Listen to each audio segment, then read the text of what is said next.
नमस्कार दोस्तों, हमारे चैनल ए बी क्लासेस में आपका स्वागत है। आज मैं समझाऊंगा आपको, यदि एक ओवरहैंगिंग बीम के ऊपर यूडीएल एंड पॉइंट लोड दोनों एक साथ लग रहे हों तो उसके लिए shear force diagram and bending moment diagram कैसे ड्रॉ करते हैं। यदि आप सच में इसको समझना चाहते हैं तो जो भी मैं समझा रहा हूं उसको ध्यान से सुने और वीडियो पूरा जरूर देखें। अब मैं स्टार्ट करता हूं आज का वीडियो। जो भी क्वेश्चन मैंने आज लिया है उसको सबसे पहले समझ लेते हैं। क्वेश्चन के अंदर लिखा हुआ है, a beam is supported and loaded. एक बीम है जिसमें सपोर्ट लगे हुए हैं एंड उस पर लोड लगे हुए हैं और उसका डायग्राम गिवन है क्वेश्चन के अंदर। आगे लिखा हुआ है, draw SF and BM diagram. मतलब हमें ड्रॉ करना है shear force and bending moment diagram. आगे और भी लिखा हुआ है, and locate the point of contraflexure if any. Question के अंदर पूछा जा रहा है यदि कोई पॉइंट ऑफ कॉन्ट्रा फ्लेक्सर है तो उसको भी लोकेट करें। ये तो क्वेश्चन हो गया क्योंकि इस क्वेश्चन के अंदर पहले से ही डायग्राम दिया हुआ है, लेकिन हमारे लिए समझना यह जरूरी है कि ओवरहैंगिंग बीम क्या होती है। यदि आप जानते हैं तो अच्छी बात है, नहीं जानते हैं तो थोड़ा सा सुन लें। इससे पहले हमने सिंपली सपोर्टेड बीम पढ़ाई हुई थी। सिंपली सपोर्टेड बीम में हमने पढ़ा था कि सिंपली सपोर्टेड बीम वह बीम होती है जिसके दोनों एंड पर सपोर्ट लगे रहते हैं। जैसे कि ये बीम दिख रही है, अगर इसमें इधर का हिस्सा न लटका हो और यहाँ पर बी पर एक सपोर्ट लगाओ और ए पर लगाओ तो यह एक सिंपली सपोर्टेड बीम होती है।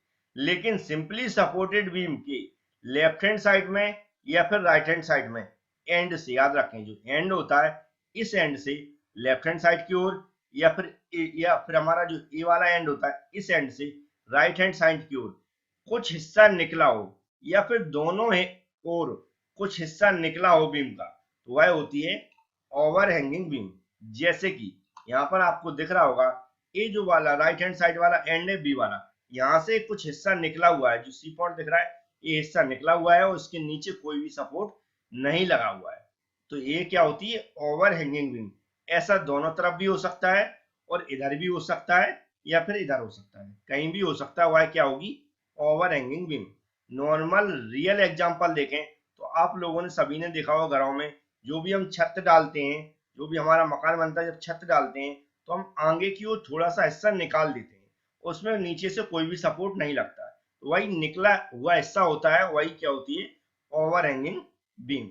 अब आपको समझ में आ गया होगा, लेकिन यहाँ पर हमें कैलकुलेशन करना है, फिर इसके बाद डायग्राम ड्रॉ करना है। सबसे पहले हम समझेंगे कि इसकी कैलकुलेशन कैसे करते हैं। तो यहाँ पर जो भी फोर्स लग रहे हैं उनको देखते हैं कि कौन कौन से हमारे फोर्स ज्ञात हैं, कौन से अज्ञात हैं। तो यहाँ पर हम देख रहे हैं जो सपोर्ट लग रहे हैं इसके अंदर आर ए और आर बी, इन दोनों की वैल्यू हमें पता नहीं है।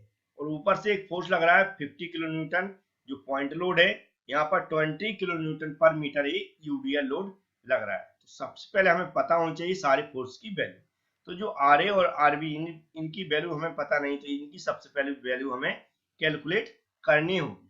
तो इसको कैलकुलेट करने के लिए हम क्या करते हैं, shear force and bending moment की सहायता से, उन दोनों की डेफिनेशन की सहायता से हम क्या करते हैं, ये इन दो जो आर ए और आर बी की वैल्यू निकालते हैं। शियर फोर्स आप सभी लोग जानते होंगे क्या होता है, जो नीचे से जितने भी फोर्स लग रहा है उन सभी का योग बराबर जो ऊपर से फोर्स लग रहा है उन सब का योग। ठीक है, मतलब upward total upward forces equal to total downward forces. तो यहाँ पर हम देख रहे हैं नीचे से ऊपर की ओर आर ए और आर बी लग रहा है, जबकि ऊपर से 20 किलो न्यूटन पर मीटर और 50 किलो न्यूटन लग रहा है। लेकिन इसको पहचानने का तरीका होता है जी एरो से देखते हैं, तो एरो ये दोनों के ऊपर की ओर है जबकि इनकी एरो कहाँ है, नीचे की ओर है। ठीक है, अब इसको कैलकुलेशन को इजी बनाने के लिए हम एग्जाम्पल के लिए या फिर कैलकुलेशन के लिए एक दूसरा डायग्राम बनाएंगे। दूसरा डायग्राम में हम क्या करेंगे, जो हमारा यूडीएल लोड है उसको पॉइंट लोड में कन्वर्ट करके यहाँ पर रख लेंगे। पॉइंट लोड में कन्वर्ट कैसे किया जाता है यूडीएल लोड को, थोड़ा सा सुन लें। जितनी डिस्टेंस में जो भी हमारा यूडीएल लोड है वह लगता है उतनी ही डिस्टेंस का इसमें मल्टीप्लाई कर देते हैं, क्योंकि पॉइंट लोड की यूनिट होती है किलो न्यूटन और यहाँ पर यूडीएल की यूनिट है किलो न्यूटन पर मीटर। तो इस मीटर को हटाने के लिए नीचे वाली जो भी मीटर में डिस्टेंस है उसका मल्टीप्लाई कर देंगे तो मीटर से मीटर कैंसिल हो जाएगा, तो यहाँ पर क्या बचेगा, किलो न्यूटन। इस तरह ए से बी की जो डिस्टेंस है 6 मीटर, इतनी डिस्टेंस में हमारा 20 किलो न्यूटन पर मीटर लोड लग रहा है। तो इसका मतलब होता है इसमें हम 6 मीटर का मल्टीप्लाई कर देंगे तो ये कितना हो जाएगा, 120 किलो न्यूटन। इस तरह ये पॉइंट लोड में कन्वर्ट हो जाएगा। इसके अलावा जब ये पॉइंट लोड में कन्वर्ट हो जाता है तो ये कहां पर लगता है, ये लगता है सेंटर पे, जितनी डिस्टेंस में ये लग रहा है उसके सेंटर में। तो यह ए से कितनी दूरी पर लग जाएगा, 3 मीटर की दूरी पर, या बी से 3 मीटर की दूरी पर, मतलब 6 मीटर के सेंटर पर ये एक्ट हो जाएगा। तो कैलकुलेशन के लिए हम क्या करेंगे, इस डायग्राम को पॉइंट लोड में कन्वर्ट करके रख लेते हैं। तो यहाँ पर आप नीचे देख सकते हैं इस मेन डायग्राम यही रहेगा। इसी डायग्राम से हम क्या करेंगे, जो भी डायग्राम बनाएंगे shear force and bending moment diagram, इसी डायग्राम से बनाएंगे। नीचे वाला डायग्राम सिर्फ कैलकुलेशन की सहायता के लिए यूज करेंगे। तो यहाँ पर हमें दिख रहा है जी, हमने क्या किया, इसको 20 को 6 में मल्टीप्लाई करके पॉइंट लोड में कन्वर्ट कर लिया, 120 किलो न्यूटन हो जाता है। 20 का 6 में मल्टीप्लाई करेंगे जब, और जो हमारा 6 मीटर है उसको हमने आधा इधर लिख दिया और आधा इधर लिख दिया, और जो पॉइंट लोड में कन्वर्ट हुआ उसको सेंटर में लगा दिया। सब कभी भी यूडीएल लोड को पॉइंट लोड में कन्वर्ट करें तो जितनी डिस्टेंस में वो लग रहा है उसका मल्टीप्लाई कर दें, और जितनी डिस्टेंस है उसको 50-50 डिवाइड करके उसकी सेंटर पे उस लोड को लगा दें। ठीक है, तो यहाँ पर लगा दिया। एक बात याद रखना है, एक कैलकुलेशन के लिए किसी बुक में इस तरह का डायग्राम आपको ड्रॉ करके नहीं मिलेगा, लेकिन जो मैं पॉइंट आउट करवा रहा हूँ उस बात को ध्यान रखें। जो भी हम इसको पॉइंट लोड में कन्वर्ट करके रखते हैं वहां पर कोई भी पॉइंट मार्क ना करें। यहाँ पर दिख रहा होगा कोई भी पॉइंट नहीं दिया मैंने, जो ऑलरेडी ओरिजिनल डायग्राम में पॉइंट थे जैसे कि ए, बी और सी, इसमें भी वही पॉइंट रहेंगे। देखो ए, बी और सी जो हमने पॉइंट लोड में कन्वर्ट करके यहाँ पर रखा है उसको कोई भी पॉइंट ना दें। कैलकुलेशन में शामिल करेंगे लेकिन पॉइंट यहाँ पर कोई ना दें, क्योंकि हम सिर्फ ए पे कैलकुलेट करेंगे, बी पे कैलकुलेट करेंगे और सी पे कैलकुलेट करेंगे। इतना आपको समझ में आ गया। अब डायरेक्ट हम क्या निकालते हैं, आर ए आर बी निकालना है तो सिंपली सपोर्टेड बीम में आपने देखा होगा आर ए आर बी कैसे निकालते हैं। इसको मैं डायरेक्ट जल्दी से बता देता हूँ। सबसे पहले हम क्या निकालेंगे, शियर फोर्स की डेफिनेशन से जितने भी फोर्स नीचे से ऊपर की ओर लग रहा है उनका योग बराबर क्या लिखेंगे, ऊपर से नीचे की ओर जो भी फोर्स लग रहे हैं उनका योग। ठीक है, कैलकुलेशन किसकी सहायता से करेंगे, इस डायग्राम की नीचे वाले की। तो आप देख रहे हैं सबसे पहले ऐसी हेडिंग डाल रहे हैं, रिएक्शंस निकाल रहे हैं हम, और शियर फोर्स के अनुसार total upward force equal to total downward force, जो ऊपर से नीचे से ऊपर की ओर फोर्स लग रहा है upward, R A plus R B इनका योग बराबर जो टोटल डाउनवर्ड फोर्स ऊपर से नीचे की ओर लग रहा है। तो 120 प्लस 50 जो कि यहाँ पर लिख दिया, इन दोनों को हमने ऐड किया तो कितना हो गया 170। अब यहाँ पर दोनों अननोन है तो हमने इसको इक्वेशन 1 मान लिया। अब क्या करेंगे, हम किसी एक पॉइंट के अबाउट क्या लेंगे, मूवमेंट लेंगे, जब हम किसी आर ए आर बी की वैल्यू फाइंड आउट कर पाएंगे। तो यहाँ पर जो नॉर्मल हम जब भी रिएक्शन निकालते हैं तो ए पॉइंट के अबाउट मूवमेंट लेते हैं। तो पॉइंट ए के अबाउट हम मूवमेंट लेंगे और हम किधर से, राइट से लेफ्ट की ओर सारे फोर्स को ए के अबाउट मूवमेंट लेंगे। याद रखें डायरेक्शन कैसे लेंगे, जो भी हमारे फोर्स क्लॉकवाइज मूवमेंट होगा मतलब ए की ओर जाएंगे, अगर क्लॉकवाइज रोटेट करेंगे तो कैसा लेंगे, प्लस लेंगे, मतलब घड़ी की दिशा में प्लस लेंगे, और एंटी क्लॉकवाइज मतलब घड़ी की विपरीत दिशा में हम नेगेटिव लेंगे। इसको भी मैं एक इक्वेशन में डायरेक्ट बता देता हूं।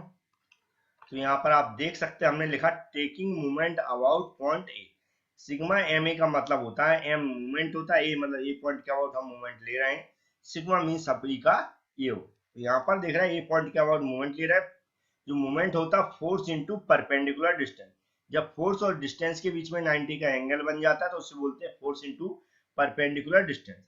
जैसा कि हम ए के अबाउट ले रहे हैं तो सबसे पहला फोर्स कितना है, 50 किलोमीटर, 50 किलोमीटर, और ये डिस्टेंस टोटल देख रहा है ए तक की डिस्टेंस कितनी है, 7 मीटर, और इसके बीच में 90 डिग्री का एंगल बन रहा है। तो ये क्या हो गया, परपेंडिकुलर डिस्टेंस, कौन सी वाली, ए वाली, तो ए से सी के बीच में। तो यहाँ पर देख रहा है जो 50 किलोमीटर है उसकी हम डायरेक्शन देखेंगे तो ए फोर्स की डायरेक्शन किधर, नीचे की ओर लग रही है, और ए की ओर देखेंगे तो ये रोटेट कैसे करेगा, जैसा मैं एरो चला रहा हूँ ऐसा ऐसा रोटेट करके ए की ओर जाएगा, इसकी डायरेक्शन होगी क्लॉकवाइज मतलब घड़ी की दिशा में। तो यहाँ पर लिख देंगे हम पॉजिटिव 50 इंटू 7, 50 क्या हो गया फोर्स, 7 क्या हो गई परपेंडिकुलर डिस्टेंस। इसके बाद दूसरा फोर्स देखेंगे आरबी, आरबी की जो एरो है वो ऊपर की ओर है तो ऊपर से जाएगा, ऊपर से कैसे जाएगा, ऐसा ऐसा जाएगा, कहां तक जाएगा, ए की ओर जाएगा। इसकी डायरेक्शन कैसी हो जाएगी, एंटी क्लॉकवाइज। एंटी क्लॉकवाइज मतलब घड़ी की विपरीत दिशा में, तो ये कैसा हो जाएगा, नेगेटिव। तो मैंने यहाँ पर माइनस का साइन लगा दिया, आरबी लिख दिया, और जो हमारा बी पर फोर्स लग रहा है वहां से ए तक की डिस्टेंस कितनी है, 6 मीटर, और 6 का मल्टीप्लाई कर दिया, तो आरबी इंटू 6 हो गया। फिर देखेंगे 120, 120 का अगर ए के अबाउट मूवमेंट लेंगे तो ये कहां से जाएगा, नीचे से जाएगा, नीचे को एरो है क्योंकि इसका ऐसा ऐसा जाएगा तो ए की ओर जाएगा, तो इसकी डायरेक्शन कैसी हो जाएगी, क्लॉकवाइज मतलब घड़ी की दिशा में। तो फोर्स हो जाएगा 120, और यहाँ से कहां से, जो जहां पर पॉइंट लग रहा है, जहां पर ये लग रहा है 120, और ए तक की डिस्टेंस कितनी हो जाएगी, 3 मीटर, क्योंकि फोर्स इंटू परपेंडिकुलर डिस्टेंस, तो प्लस 120 इंटू 3। इस इक्वेशन को जब हम सॉल्व करेंगे तो जो भी आएगा, सबसे पहले क्या करना, 50 का 7 में मल्टीप्लाई करना, और कितना 120 का 3 में मल्टीप्लाई करना। तो यहाँ पर हम इक्वेशन लिख देते हैं, देख रहे होंगे 50 का 7 मल्टीप्लाई करेंगे तो 350 हो जाएगा, आरबी इंटू 6 रहेगा, और 120 का 3 मल्टीप्लाई करेंगे 360 हो जाएगा।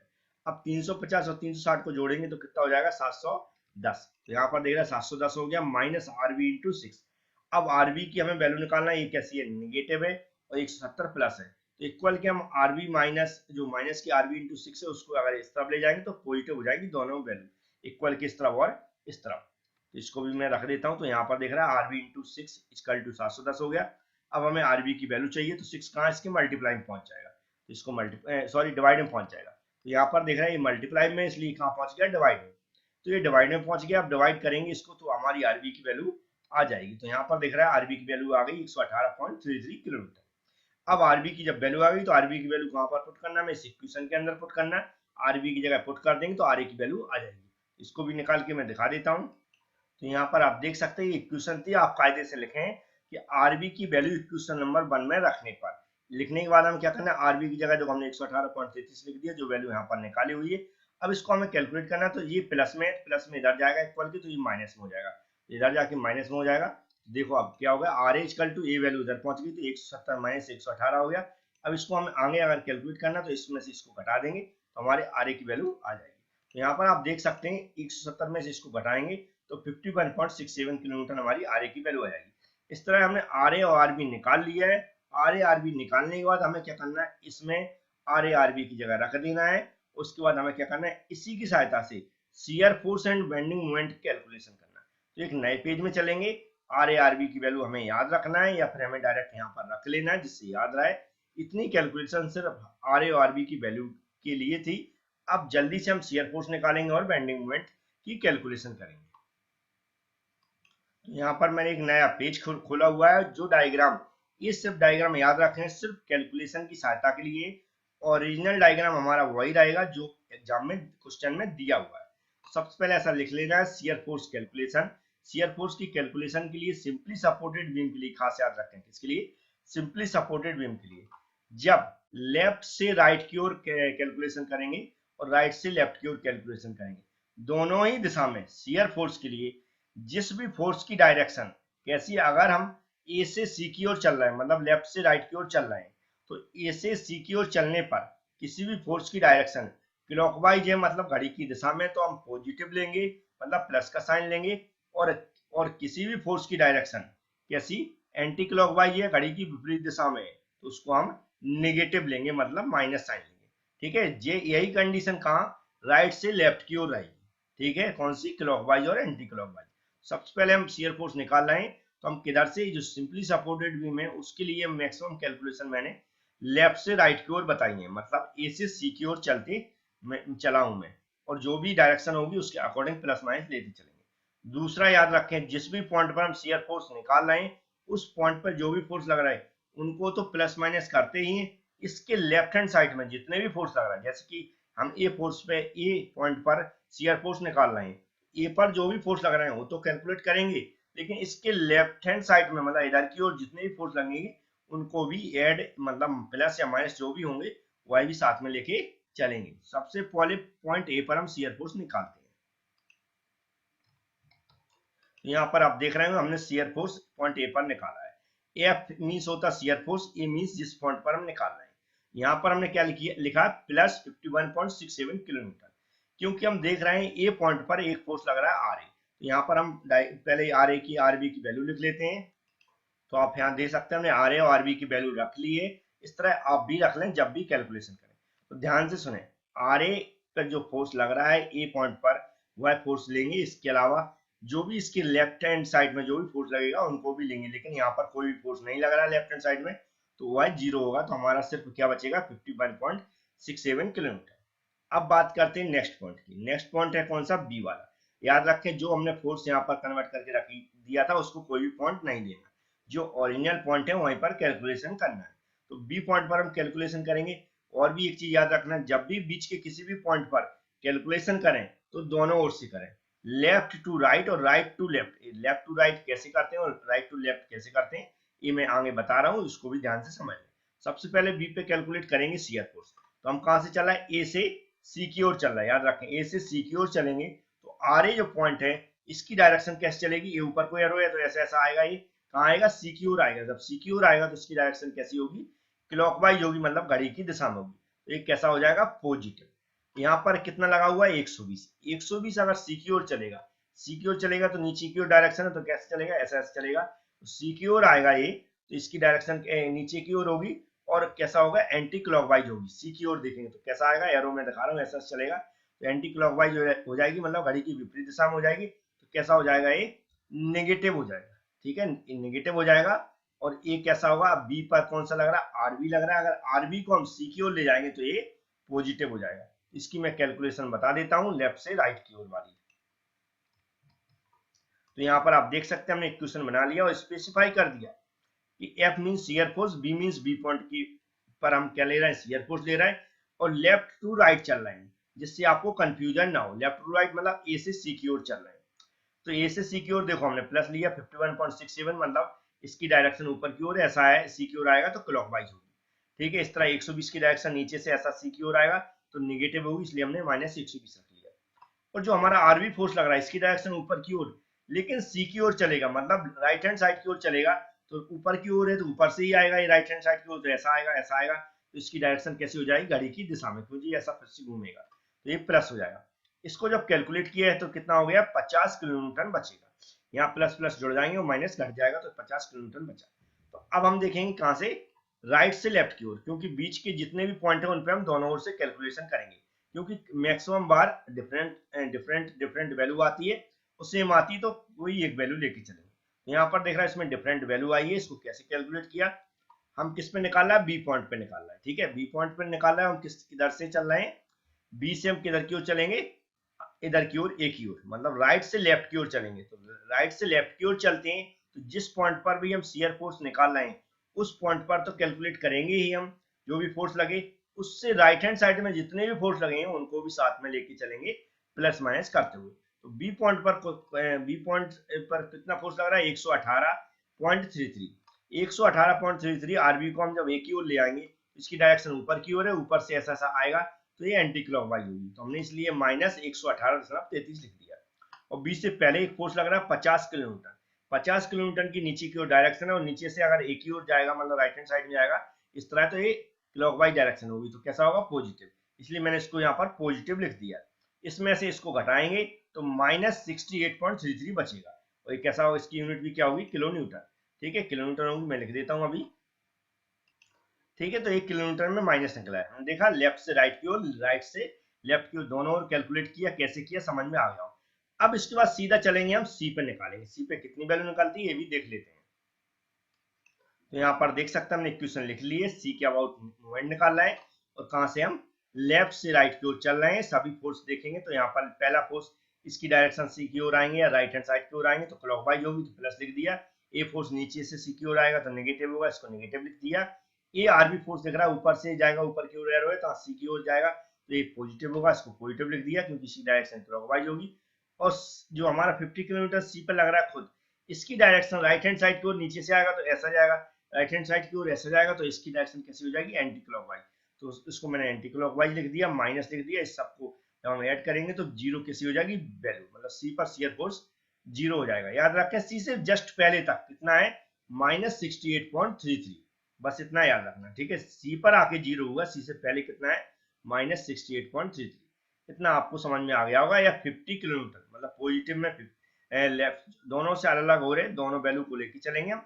जिधर की ओर अगर लेफ्ट से राइट की ओर देखेंगे तो सी से पहले कितना है, 50 किलोमीटर, और राइट से लेफ्ट की ओर देखेंगे तो सी से जस्ट पहले कितना है, 68.33। अब बेंडिंग मोमेंट निकालेंगे। बेंडिंग मोमेंट नॉर्मल होता है, जानते हैं, फोर्स इंटू परपेंडिकुलर डिस्टेंस लेते हैं। हम कैसी कैलकुलेट कर रहे हैं अभी, हम कैसी कर रहे हैं, लेफ्ट से राइट की ओर चल रहा है, लेफ्ट से राइट की ओर चलेंगे तो हमारे पास सिर्फ ए और सी और बी पॉइंट, 3 पॉइंट है। तो जो हमारे एंड पॉइंट होते हैं उस पर हमारा हमेशा बेंडिंग मोमेंट जीरो होता है। ए पॉइंट पर और सी पॉइंट पर बेंडिंग मोमेंट जीरो हो जाएगा, क्योंकि इस पर जो फोर्स लग रहा है उसकी परपेंडिकुलर डिस्टेंस उसी पॉइंट के अबाउट कितनी होती है, जीरो होती है। इसलिए क्या होता है, ए और सी पॉइंट पर बेंडिंग मोमेंट जीरो होता है। हमें सिर्फ एक पॉइंट के अबाउट बेंडिंग मोमेंट निकालना है, बी के अबाउट, और लेफ्ट से राइट की ओर बी की ओर चलेंगे तो साइन कैसे लेंगे, क्लॉकवाइज में हम लेंगे प्लस और एंटी क्लॉकवाइज में माइनस। तो सबसे पहले निकाल के देख लेते हैं। तो देख सकते हैं हमने सबसे पहले लिख लें बेंडिंग मोमेंट कैलकुलेशन, तो इसके बाद M equal to zero, M C equal to zero. M क्या है, बेंडिंग मोमेंट का सिंबल है, ए और सी जिस पॉइंट के अबाउट हम मोमेंट ले रहे हैं। तो देख रहा है ए एंड है और सी एंड है, दोनों एंड पे हमेशा पहले ही आप स्टार्टिंग में जीरो लिख दें। हमारे पास एक ही पॉइंट बचा है बी, बी के अबाउट मूवमेंट लेंगे और हम कहां से, लेफ्ट से राइट की ओर चल रहे हैं। ठीक है, तो देखते हैं कैसे चलेंगे। याद रखें बीच के पॉइंट पे बेंडिंग मोमेंट भी हम दोनों ओर से लेते हैं, कि अभी बता देते हैं। अगर सेम वैल्यू होगी तो एक ही लिखेंगे, दोनों अलग अलग वैल्यू होंगी तो उसको भी लिखते हैं। तो देखो बी पॉइंट के अबाउट मूवमेंट ले रहा है, ठीक है, इसके लेफ्ट हैंड साइड में जितने भी फोर्स है उन सभी फोर्सेस का बी पॉइंट के अबाउट मूवमेंट लेंगे। मूवमेंट कैसे लेते हैं, फोर्स जो लग रहा है और उसकी परपेंडिकुलर डिस्टेंस, जो परपेंडिकुलर डिस्टेंस उस जिस पॉइंट के अबाउट हम मूवमेंट ले रहे हैं उससे 90 डिग्री का एंगल बना रही है। जैसे कि यहाँ पहला फोर्स है आर ए फोर्स 51.67, इसकी अगर बी की ओर आएंगे तो ऊपर से आएगा ऐसा, इसकी डायरेक्शन कैसी होगी, क्लॉकवाइज। क्लॉकवाइज डायरेक्शन होगी तो मतलब हम कैसा लेंगे, पॉजिटिव। तो यहाँ घड़ी की दिशा की डायरेक्शन है इसकी आर ए की, तो हमने क्या लिख दिया, प्लस लिख दिया। फोर्स कितना लिख दिया, 51.67 इंटू परपेंडिकुलर डिस्टेंस लेना है तो बी तक की लेना है। याद रखें बी तक की डिस्टेंस देखेंगे, ए से जहां पर फोर्स लग रहा है वहां से जिस पॉइंट के अबाउट मूवमेंट ले रहे हैं वहां तक की डिस्टेंस 6 मीटर है, तो 6 का मल्टीप्लाई कर दिया। दूसरा फोर्स बी से पहले, याद रखें जिस पॉइंट पर मूवमेंट ले रहे हैं उससे पहले सिर्फ एक फोर्स लग रहा है 120 किलोमीटर का। 120 किलोमीटर की डायरेक्शन देखेंगे तो नीचे से आएगा, बी की ओर जाएगा तो ये ऊपर की ओर हो जाएगी डायरेक्शन। देखो ऐसा ही घूमेगा तो इसकी ऊपर की ओर इस तरह घूम के जाएगा उल्टा, तो इसकी डायरेक्शन कैसी हो जाएगी, एंटी क्लॉकवाइज, मतलब घड़ी की विपरीत दिशा। जब घड़ी की विपरीत दिशा हो रही इसकी बी की ओर जाने में तो 120 क्या होगा, माइनस ले लेंगे, माइनस इंटू 120 फोर्स हो गया।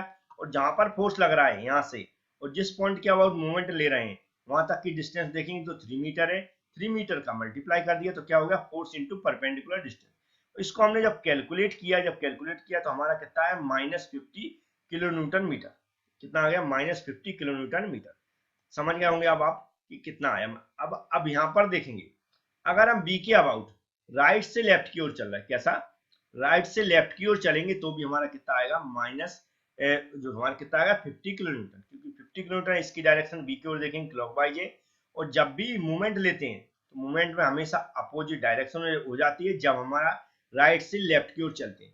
तो यहाँ पर क्लॉकवाइज में माइनस लेते हैं कब, जब लेफ्ट से राइट की ओर चलते हैं, नहीं सॉरी, राइट से लेफ्ट की ओर, मतलब सी से ए की ओर चलेंगे तो हमारा जो क्लॉकवाइज फोर्स होगा उसको क्लॉकवाइज अगर मूवमेंट लेंगे तो हमारा क्या होगा, नेगेटिव लेंगे, एंटी क्लॉकवाइज में पॉजिटिव लेंगे, थोड़ा सा अपोजिट हो जाता है लेफ्ट टू राइट।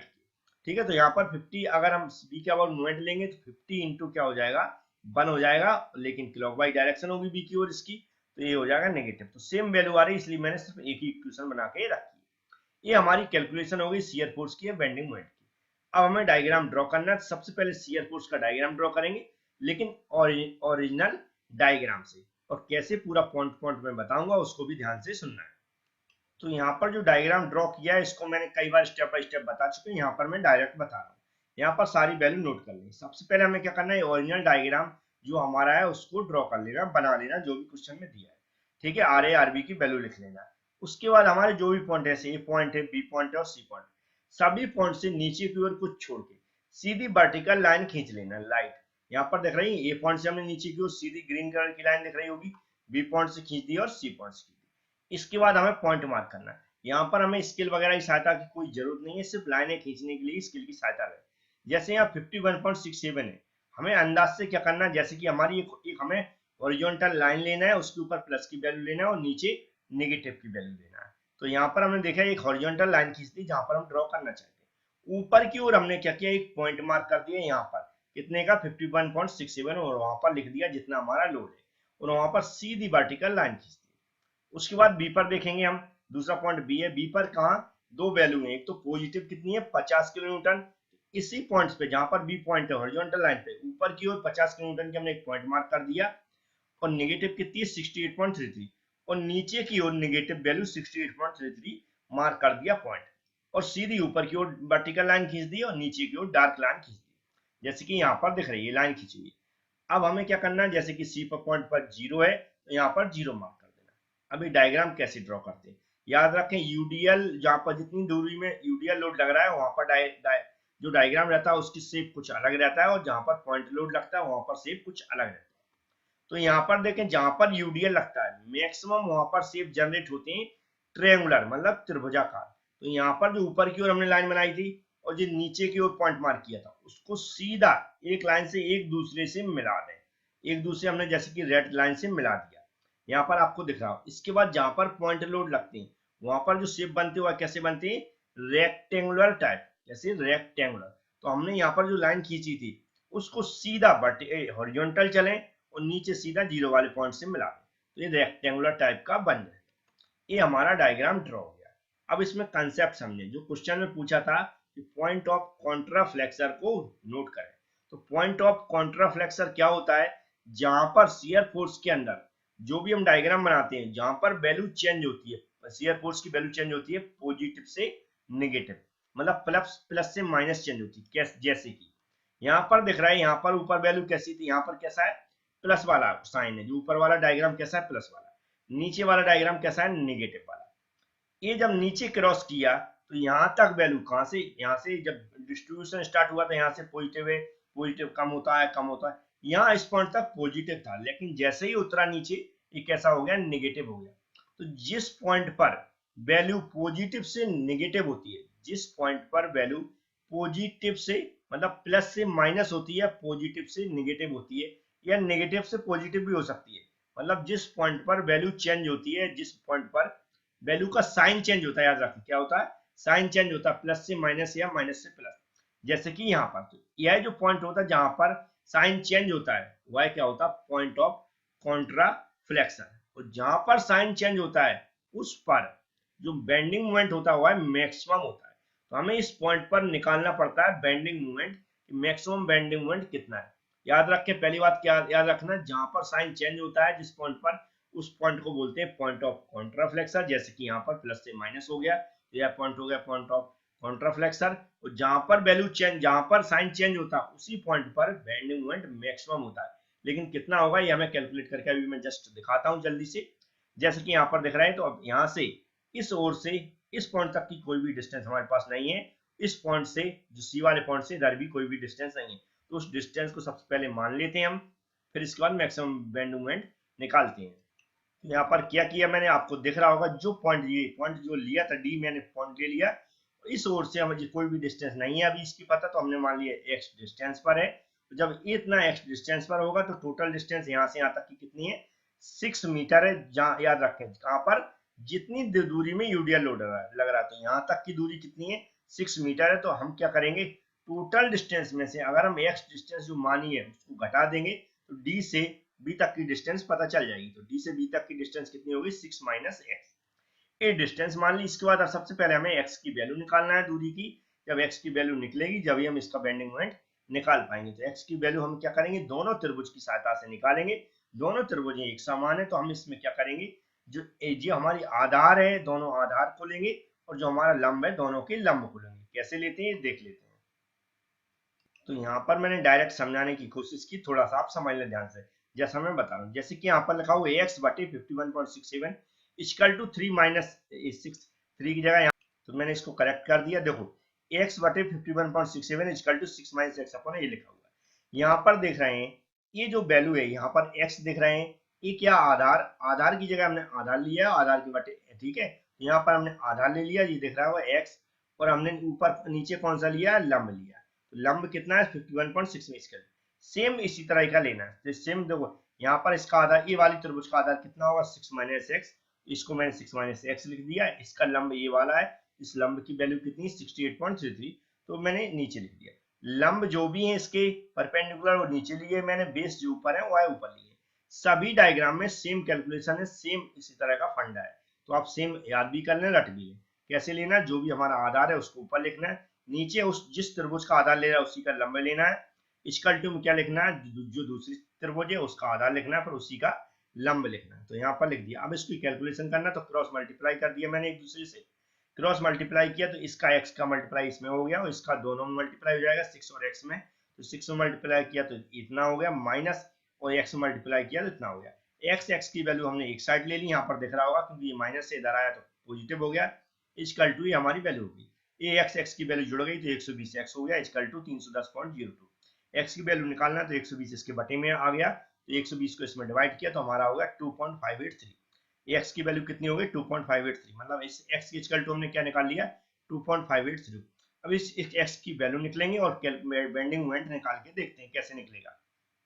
तो यहाँ पर देखना हमने कैलकुलेशन की, कैलकुलेशन कैसे की इसको समझना है। सबसे पहले इस डायग्राम को बहुत अच्छे से समझना हो। जो x की वैल्यू आई मैंने यहाँ पर रख ली 2.583, हम लेफ्ट से राइट की ओर चल रहे हैं, ठीक है, ध्यान रखें। और अब इसका फंडा समझ लें यूडीएल लोड का। यूडीएल लोड जो ए से बी तक लग रहा है, यूडीएल लोड का मतलब होता है इसकी एक समान वैल्यू है ए से बी तक। कहीं पर भी देखेंगे तो 20 किलोमीटर पर मीटर होगी, क्योंकि ये समवितरित भार होता है या फिर यूनिफॉर्मली डिस्ट्रीब्यूटेड लोड होता है। यूडीएल का मतलब क्या होता है, यूनिफॉर्मली डिस्ट्रीब्यूटेड लोड। तो एक समान है, तो हम यहाँ से देख रहे हैं ये है हमारा, और ए से डी के बीच में भी कितना लोड लग रहा है हमारा यूडीएल 20 किलोमीटर पर मीटर। तो लेकिन जो ए से डी के बीच की डिस्टेंस कितनी है 2.583। तो हम यहाँ पर क्या करेंगे, जो हमारा ए से डी के बीच में यूडीएल लोड लग रहा है 20 किलोमीटर पर मीटर, क्योंकि इसकी वैल्यू यहाँ से ए से बी तक एक समान है, तो ए से डी तक भी हमने कितना है हमारा 20 किलोमीटर पर मीटर। तो 20 किलोमीटर पर मीटर को हमने पॉइंट लोड में कन्वर्ट किया। पॉइंट लोड में कन्वर्ट करने के लिए क्या करना पड़ता है, जितनी डिस्टेंस में यूडीएल लोड लग रहा है उसका मल्टीप्लाई करना पड़ता है। तो 20 हो गया हमारा फोर्स, इंटू हमने 2.583 जो हमारी डिस्टेंस थी जो हमने निकाली हुई है जितनी यहाँ तक, यहाँ से यहाँ तक की, उसका मल्टीप्लाई किया। ये पॉइंट लोड में कन्वर्ट हो गया, और पॉइंट लोड में कन्वर्ट होने के बाद हमेशा सेंटर पे एक्ट होता है। तो इतनी डिस्टेंस का आधी इधर हो जाएगी और आधी इधर हो जाएगी। तो आधी इधर इसकी आधी हो जाएगी, तो हमने बटे 2 लिख दिया डायरेक्ट, इसके भी बटे 2 लिख दिया। बटे 2 का मतलब होता है आधी डिस्टेंस इधर और आधी इधर। हम डी के अबाउट मूवमेंट ले रहे हैं, तो डी के अबाउट मूवमेंट लेंगे, तो देखो कैसे लिया हमने। क्या किया, डी के अबाउट मूवमेंट ले रहा है तो डी पर जो फोर्स लग रहा है वो तो जीरो होंगे, लेकिन डी से पहले लेफ्ट हैंड साइड में जो भी फोर्स लेंगे उन सबका मूवमेंट लेंगे डी के अबाउट। तो पहला फोर्स लग रहा है 51.67। 51.67 जो फोर्स लग रहा है यहाँ पर, यहाँ से डी तक की डिस्टेंस देखेंगे जो कितनी है 2.583। तो यहाँ पर हम 51.67 इंटू 2.583 फोर्स ये हो गया, डिस्टेंस ये हो गई परपेंडिकुलर डिस्टेंस। इसकी डायरेक्शन देखेंगे तो ये यहाँ से ऊपर से, देखो ऊपर की ओर डायरेक्शन है तो ऊपर से डी तक आएगा, तो ये इसकी क्लॉकवाइज डायरेक्शन होगी, तो हमने पॉजिटिव ले लिया। अब इसकी डायरेक्शन जो यहाँ पर 20 इंटू 2.583 फोर्स लग रहा है पॉइंट लोड में जो कन्वर्ट किया मैंने, उसकी डायरेक्शन नीचे की ओर है और डी की ओर जाएगा, तो इसकी डायरेक्शन ऐसी इस तरह एंटी क्लॉकवाइज होगी। एंटी क्लॉकवाइज इसलिए हमने माइनस रख दिया। जो फोर्स हमने यहाँ पर कैलकुलेट किया था 20 इंटू 2.583 फोर्स रख दिया, इंटू जो यह सेंटर पर लग रहा है वहां से डी तक की डिस्टेंस कितनी है 2.583 बटे 2, मतलब आधी इसकी, तो मैंने उसको रख दिया। ये समझ में आ गया होगा। इसको जब कैलकुलेट किया पूरा कैलकुलेटर से, तो हमारा maximum bending moment MD D पर कितना है 66.75 किलोमीटर पर मीटर। ये हमारा आ गया मोमेंट, इतना आपको समझ में आ गया होगा। तो ये मैक्सिमम बेंडिंग मोमेंट ये हो गया हमारा, यहाँ पर दिख रहा होगा, इसको भी मैं यहाँ पर रख लेता हूँ। ए डी पर ए सी और बी और डी पर जो यहाँ पर मोमेंट निकले हैं उनकी सहायता से हम बेंडिंग मोमेंट भी इसके जस्ट नीचे ड्रॉ करके दिखा देता हूँ। तो नीचे जस्ट नीचे हमें क्या करना है, जो हमारी लाइनें थी और वर्टिकल वाली उनको नीचे की ओर बढ़ा देना, जैसे सिर्फ तीनों पॉइंट पे ए और बी और सी तीनों पॉइंट पर हम नीचे की ओर बढ़ा दी और एक हॉरिजॉन्टल लाइन खींच ली। हॉरिजॉन्टल लाइन के ऊपर प्लस लेना और नीचे नेगेटिव लेना। सबसे पहले ए पर 0 वैल्यू है और बी पर सी पर 0 वैल्यू, इन पे 0 0 मार्क कर देना। और हमारा डी पर, ये डी पॉइंट दिख रहा है, इस पर कितनी वैल्यू है 66.75, इस 74 या 75 है। तो यहाँ पर जो हमने डी पॉइंट था उस पे नीचे से लगभग मार्क कर दिया एक पॉइंट 66.74 या 75, अकॉर्डिंग अपने अंदाज से एक पॉइंट मार्क कर रहे हैं। और नीचे ई पर हम देख रहे हैं, ई पर कोई वैल्यू नहीं है, ठीक है। नीचे की ओर सीधा ई पॉइंट हमने क्यों दिया है बता दूंगा मैं। यहाँ से सीधा नीचे क्या किया मैंने, यहाँ पर दिख रहा है 50 जो कितना है नेगेटिव है, बी पॉइंट पर, जो बी पॉइंट है इस पर जो बेंडिंग मोमेंट -50 किलोमीटर, तो नीचे की ओर हमने एक पॉइंट मार्क कर दिया। अब क्या किया है यहाँ पर दिख रहा होगा आपको, सबसे पहले हमें बेंडिंग मोमेंट का पता होना चाहिए कैसे ड्रॉ करते हैं। जितनी दूरी में हम यूडीएल लोड लगता है उतनी दूरी में जो शेप होता है यूडीएल का, जो मतलब बेंडिंग मोमेंट डायग्राम को हुआ है पैराबोलिक होता है। याद रखना, पैराबोलिक मतलब कर्व टाइप का।